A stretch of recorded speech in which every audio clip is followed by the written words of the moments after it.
Hey everybody, this is Zork, and I'm doing something special today. This is a tutorial video on how to paint RPG miniature. This is a piece that I recently started up working on, and I thought, you know what, I might as well show you guys what it's sort of like painting these and sort of how I approach the actual execution of it. I hope you guys do enjoy this. I know it's different from what I usually upload, but I thought, it'd be nice and change of pace to see what I can do. But anyway, let's get into the tutorial. First step is to clean the model. I always scrub and clean the model to remove any leftover sprues or metal scraps from the molding process.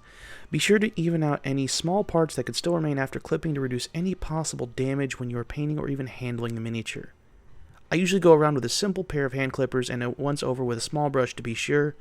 I always exercise caution with this because many of the edges of metal after clipping can still be sharp. Second step, flesh tone. I start with this step in an attempt to always identify where I can separate clothing and other items on the skin. When I paint, I find that it's hardest to do a skin tone after I have finished with all the other surfaces. In order to make sure that my skin tones are even, I always start with skin first. Now later on in the video, I do change the skin tone to green because I want to change it from human to half-orc, but this is my usual process for model painting. I also recommend to try and get as much of the piece covered in the beginning as you can, because it can later on be fixed and covered to hide any earlier mistakes in the model. At this point, it's safe to make mistakes and shouldn't be worried about too much. Finer details can be applied later on, but always start with a slightly darker skin tone to highlight later for more defined skin tones and features. Here we have the figure, and as you can see, I have covered over parts of the clothing, but it still can be cleaned up later. Part 3. Fabrics.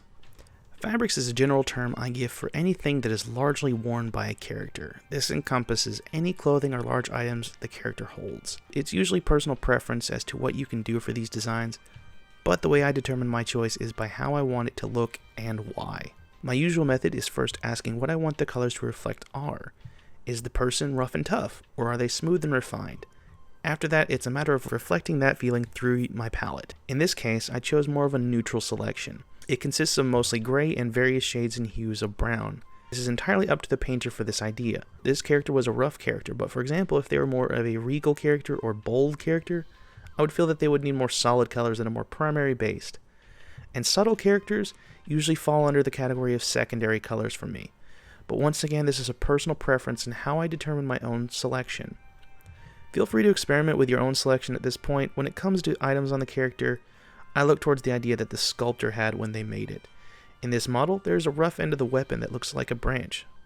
So, rather than going with standard metal for the spikes, I opted for more of a stony gray color. One of the easiest ways to get the details on the model to pop is through dry brushing. Simply take your paint, get just the residue of the paint on the brush by wiping the bristles down with a paper towel and gently swiping along the surface of the model. Lastly, detailed items. This is probably the hardest part and most time-consuming point for these miniatures. The little things can be the hardest to paint but also really make it pop on your character. A simple necklace with a bright red stone or a bleached white animal skull can break up that bleak and neutral colors in your miniature. Don't be afraid to truly experiment with the piece and see what you can find that works or doesn't. I even changed my mind and turned this character into half-orc by changing the skin tone in this one, just because I thought it would be a nicer looking piece. It's okay to take chances with these details and push what you can do with the miniature or the character you're given.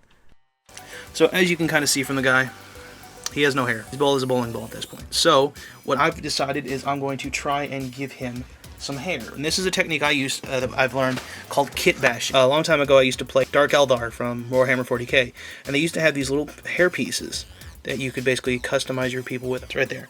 So what we're going to do is we're going to actually glue it to the top of his head at this point. But here he is in the sort of final area. I'm going to go ahead, lay him down. It's on a crystal table thing that I've got.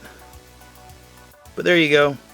That is him finished. I kit bashed, put the hairpiece on top of him, went over everything a little bit more in detail. Got a little bit of white on the weapon there to highlight it more.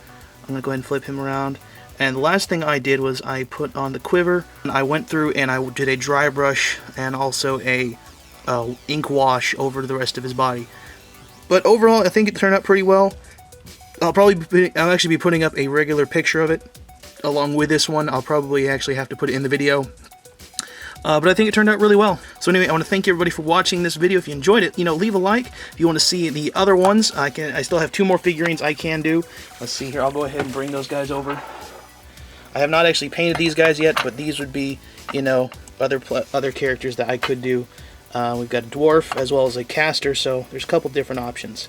But anyway, guys, I hope you enjoyed it, and I will see you in the next video.